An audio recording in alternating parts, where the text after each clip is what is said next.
Hi everyone, I'm Sherlyn. I will show you guys. Here is the balcony of the hotel where I stay here in Mallorca, Spain. But sad to say, today is raining. Look at that views dito sa balcony, and look at that mountains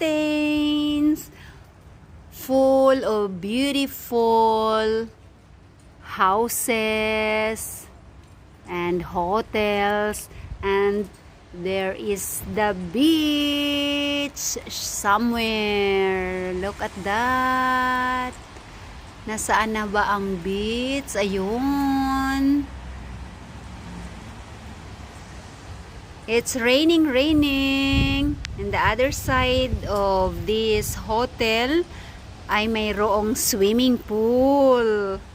Kaya lang dito sa views ng room ay ito ang makikita. Ayan, basa, umuulan.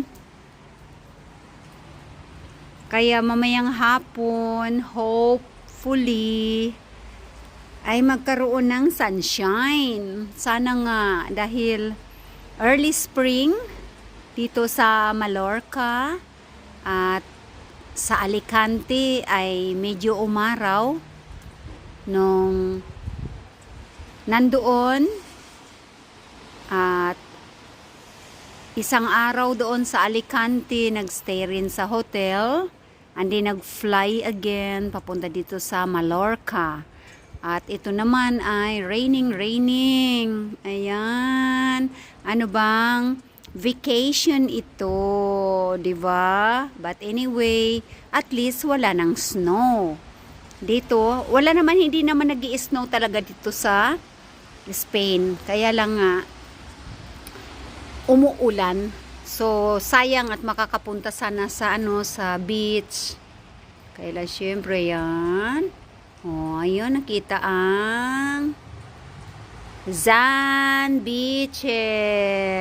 Diyan, somewhere. Oh, ayan ang water, dagat. At ang summer places ng mga turista, nasa bundok. Ayan, nasa kabilang side naman kami.